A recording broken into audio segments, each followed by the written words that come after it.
Good evening students. चला आता पुन्हा आपण भेटलो आहोत 2 दिवसानंतर. आजचा आपला आहे 12वा दिवस, डे 12 आपल्या इंग्रजी शिका या उपक्रमाचा. तुम्ही 11व्या दिवसापर्यंत चांगला अभ्यास केला असेल, मला गॅरंटी आहे. पुढे पुन्हा जाऊया, जास्त वेळ न घेता. या ठिकाणी आजचा जो आपला दिवस आहे तो आहे 12वा, आणि आजच्या दिवसामध्ये आपण पास्ट परफेक्ट कंटिन्युअस टेन्स म्हणजे चालू पूर्ण भूतकाळ आपण अभ्यासणार आहोत. मागच्या तासिकला आपण प्रेझेंट परफेक्ट टेन्स अभ्यासला होता.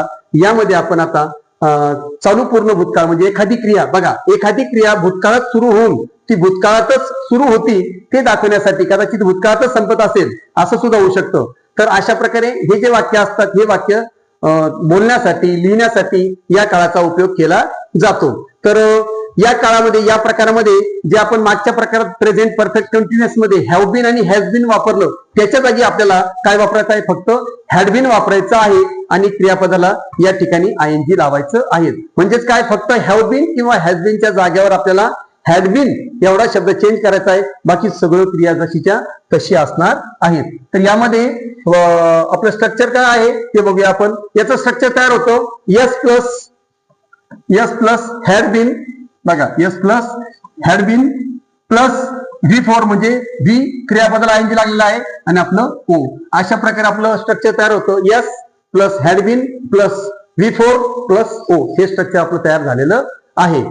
या वाक्यामध्ये आपल्याला जसं मागच्या वाक्यामध्ये आपण सिन्स आणि फॉरचा वापर केलेला आहे, या ठिकाणी सुद्धा तुम्ही काळाचा वापर करू शकता. काळासाठी जे काही शब्द आहे तो शब्द सिन्स किंवा फॉरचा आपल्याला वापर करायचा आहे. तर हे सिन्स आणि फॉर केव्हा वापरायचं हे पुन्हा एकदा सांगतो मी तुम्हाला. Since morning, since 2025, since Monday, since Tuesday, since Saturday, since yesterday. अशा प्रकारे कालावधी असेल तर कालावधी दाखवण्यासाठी आपण या ठिकाणी याचा वापर करतो सिन्सचा. परंतु जर त्या ठिकाणी 2 दिवस, 3 दिवस, 4 दिवस, 2 महिने, 5 महिने, 10 महिने, 2 वर्ष अशा प्रकारचा वेळ असेल, निश्चित वेळ असेल, तर अशा वेळी आपल्याला फॉरचा वापर करायचा आहे. उदाहरणार्थ for 2 days, for 2 months, for 2 years, for 2 minutes अशा प्रकारचे आपल्याला शब्द वापरायचे आहेत. ही काळजी आपण घ्यायची आहे, गडबड व्हायला नको. आता प्रत्यक्ष याचे सेंटेन्सेस काय काय आहेत ते एकदा बघूया आपण. सेंटेन्सेस म्हणजे वाक्य कोणकोणते आहेत?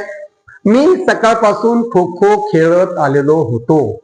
भूतकाळामध्ये मी सकाळपासून म्हणजे मागे, भूतकाळामध्ये मी सकाळपासून खो खो खेळत आलेलो होतो किंवा आलेलो आहे, सॉरी आलेलो होतो ते आपल्याला म्हणायचं असेल तर या ठिकाणी आपण अशा प्रकारचं वाक्य इंग्लिशमध्ये तयार करू शकतो. आय हॅड बीन, हा यस आहे, हे आपलं सहाय्यकारी क्रियापद हॅड बीन. मुख्य क्रियापद प्ले, त्याला आयएनजी लागलेला आहे. खो खो सिन्स मॉर्निंग, ही वेळ आहे, हे आपलं या ठिकाणी कर्म आहे म्हणजे हे आहे आपलं ओ, आणि या ठिकाणी ही आहे वेळ किंवा टाइम म्हणूया आपण त्याला. त्याच्यानंतर हे आपलं V4, हे आपलं सहाय्यकारी क्रियापद, आणि हे आपलं यस. अशा प्रकारे I had been playing kho kho since morning. दुसरं वाक्य आहे राम कालपासून पळत आलेला होता. राम कालपासून पळत आलेला होता किंवा पळत होता असं आपण जर म्हणायचं असेल तर या ठिकाणी Ram had been running since yesterday. यामध्ये राम हे यस आहे, हॅड बीन हे आपलं सहाय्यकारी क्रियापद आहे, रन हे जे आपलं मुख्य क्रियापद आहे त्याला आयएनजी लागलेला आहे म्हणजेच हे V4 आहे. त्याच्यानंतर ही जी वेळ आहे सिन्स यस्टरडे, कालपासून, त्याच्यासाठी आपण सिन्स यस्टरडे वापरतो. तिसरं जे वाक्य आहे आम्ही 2 दिवसापासून गाणे गात आलेलो होतो. आता या ठिकाणी 2 सांगितले, 2 दिवसापासून, तर या ठिकाणी आपल्याला सिन्स न वापरता फॉर वापरावं लागेल. मग आम्हीसाठी वी घेतला आपण, वी हॅड बीन सिंगिंग, मुख्य क्रियापद आहे सिंग, त्याला आयएनजी लागलेलं आहे म्हणजे V4. सिंगिंग अ सॉन्ग, हे आपलं कर्म फॉर 2 days, 2 दिवसापासून. म्हणून आपलं वाक्य तयार झालं we had been singing a song for 2 days. त्याच्यानंतर आणखी आपण काही वाक्य बघूया सरावासाठी. ते काम करत आलेले होते, हे की नाही. आज जास्त लोक असतील, मुलं असतील, लेडीज असेल, कुणी असेल, ते जास्त आहेत म्हणून त्या ठिकाणी आपण अनेक वचन घेतलेलं आहे. ते काम करत आलेले होते, सिंपल वाक्य आहे. या ठिकाणी वेळेचा काही उल्लेख नाही म्हणून आपण सिन्स किंवा फॉर वापरणार नाही. दे हॅड बीन वर्किंग, बस झालं वाक्य. दे हॅड बीन वर्किंग, ते काम करत आलेले होते. They had been working. Since morning नाही, सिन्स काहीच नाही किंवा फॉर पण नाही. या ठिकाणी अशा प्रकारे एकदम सिंपल वाक्य तयार झालेलं आहे. पुढचं वाक्य आहे, आई सकाळपासून काम करत आलेली होती. आता या ठिकाणी सकाळपासून शब्द आलाय म्हणजे आपल्याला सिन्स किंवा फॉर बघा काय वापरत बघूया आपण. आई mother had been working since morning. Mother yes, had been सहाय्यकारी क्रियापद, वर्क त्याला ING आणि सिन्स मॉर्निंग वेळ. अशा प्रकारे mother had been working since morning. आई सकाळपासून काम करत आलेली होती किंवा आई सकाळपासून काम करत होती. अशा प्रकारे सुद्धा वाक्य आपलं तयार होतं. ती 2 वर्षापासून नाचत आलेली होती. म्हणजेच काय, प्रॅक्टिस करत आलेली नाचण्याची. म्हणून हे वाक्य जर आपल्याला इंग्लिश मध्ये सांगायचं असेल तर she had been dancing for 2 years. ती 2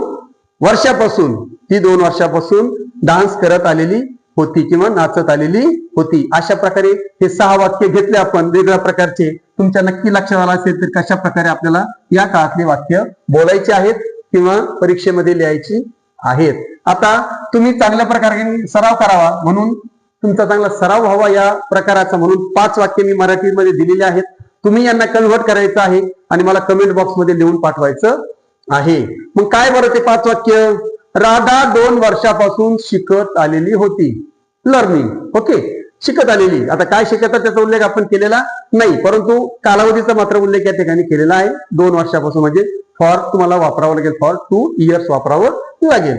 रमन 6 महिन्यापासून क्रिकेट खेळत आलेला होता. या ठिकाणी रमन 6 महिन्यापासून क्रिकेट खेळत आलेला होता. सगळं भूतकाळामध्ये त्याच वेळी सुरू झालेलं होतं आणि सुरू होतं. त्याच्यानंतर शिक्षक सकाळपासून शिकवत आलेले होते. शिक्षक सकाळपासून शिकवत आलेले होते. फुल स्टॉप. पुढचं आहे गंगा म्हणजे नदीबद्दल बोलतोय आपण. गंगा खूप वर्षापासून वाहत आलेली होती. मीन इयर्स तुम्ही वापरू शकता. ओके, गंगा खूप वर्षापासून वाहत आलेली होती. आता वाहत येण्यासाठी तुम्ही त्या ठिकाणी वर्ब शोधायचं आहे, तुम्हाला ते माहित आहे. त्याच्यानंतर शेवटचं वाक्य तुम्हाला कमेंट बॉक्स मध्ये देऊन पाठवायचं आहे. ते कालपासून खेळत आलेले होते. आहे की नाही. मग ते मुलं असतील, पुरुष असतील, महिला असतील, कोण असतील त्या ठिकाणी ते खेळत आलेले होते ते तुम्हाला सांगायचं आहे. ते कालपासून खेळत आलेले होते. हे 5 वाक्य तुम्ही त्या ठिकाणी बरोबर स्ट्रक्चरचा वापर करायचा आहे किंवा अगोदर जे मी 5-10 मिनिटापूर्वी तुम्हाला सांगितलेलं आहे ते बघा पुन्हा एकदा आणि त्या ठिकाणी हे वाक्य अगदी करेक्ट कोणत्या प्रकारे चूक न करता तुम्हाला बनवायची आहेत. आता होमवर्क नंबर 2 जो आहे आपला, होमवर्क नंबर 2 आणखी सरावासाठी आपण प्रत्येक तासिकेमध्ये जास्तीत जास्त सराव व्हावा म्हणून तुम्हाला मी असे तक्ते दिलेले आहेत. तर यामध्ये आपण बघू शकतो पहिल्या याच्यामध्ये सगळे यस आहेत. हे सहाय्यकारी क्रियापद आहे. त्यानंतर हे V4 आहे आणि हे सगळं ऑब्जेक्ट आहे आणि तो पुढा जे काही शेवटचा आहे वेळ आहे किंवा कालावधी आहे. आय, वी, यू, ही, शी, दे, राम हे सब्जेक्ट आहेत. आता हे तुमचं सगळ्यासाठी हॅड बीन. त्याच्यानंतर वर्कचा ING फॉर्म वर्किंग, रनचा ING फॉर्म रनिंग, पुटचा पुटिंग, राईटचा रायटिंग, इटचा इटिंग, प्लेचा प्लेइंग हे V4 आपल्या समोर आहेत. त्याच्यानंतर on the farm, on the ground, pen, a story, banana, kho kho, a letter. तुम्ही या ठिकाणी खो खोच्या ऐवजी एखाद्या दुसऱ्या खेळाचं सुद्धा नाव घेऊ शकता. त्यानंतर वेळ आहे सिन्स मॉर्निंग आणि फॉर 2 years. अशा प्रकारे या ठिकाणी हा तक्ता दिलेला आहे. या तक्त्यावरून कमीत कमी मिनिमम 50 किंवा मॅक्झिमम कितीही जितके तुम्ही बनवू शकता तिथे ऍज यू कॅन. तर हे वाक्य बनवायचे आहेत आणि चांगला सराव करायचा आहे. अशा प्रकारे आजची आपली जी काही तासिका होती ती तासिका याच ठिकाणी आपण थांबवत आहोत. तुम्ही या ठिकाणी जास्तीत सराव करा. अजूनही जर तुम्ही काही चॅनल वगैरे सबस्क्राईब केलं नसेल अवश्य करा. आपल्या मित्रांना, आपल्या भावांना, आपले नातेवाईक असतील जे शिक्षण घेत असतील किंवा ज्यांना इंग्रजी शिकण्याची इच्छा आहे त्यांच्यासाठी हे व्हिडिओ पाठवा, त्यांना लिंक पाठवा आणि आपल्या चॅनलवर आणखी भरपूर व्हिडिओ आपण टाकत आहोत इंग्रजी संदर्भात. आणखी पण याच्यामध्ये वाढ करणार आहोत. 15 दिवस झाल्यानंतर आपण थांबणार नाही, त्यामध्ये आपण आणखी वाढ करणार आहोत. आणखी ज्याच्यामध्ये बारकावे जे असतील ते बारकावे आपण घेत चालणार आहोत. आणि स्पीकिंगचं जो काही तुमचं मी तुम्हाला सांगितलं आहे तुमचं येणाऱ्या काळामध्ये चांगलं स्पीकिंग तुम्हाला करता यावं, फ्लुएंट इंग्लिश बोलता यावं त्यासाठी आपण प्रयत्न चालू ठेवणार आहोत. तुम्ही या ठिकाणी चांगले प्रयत्न करा. मागचे काही व्हिडिओ असतील ते पण आपण चांगले बघा आणि जास्तीत जास्त सराव करा आणि इंग्रजी बोलायला शिका, मागे राहू नका. तुम्हाला शुभेच्छा देतो आणि या तासिकेत इथंच थांबतो. भेटूया आपण लगेच पुढच्या तासिकेमध्ये 2 दिवसानंतर. तोपर्यंत जय हिंद, जय महाराष्ट्र.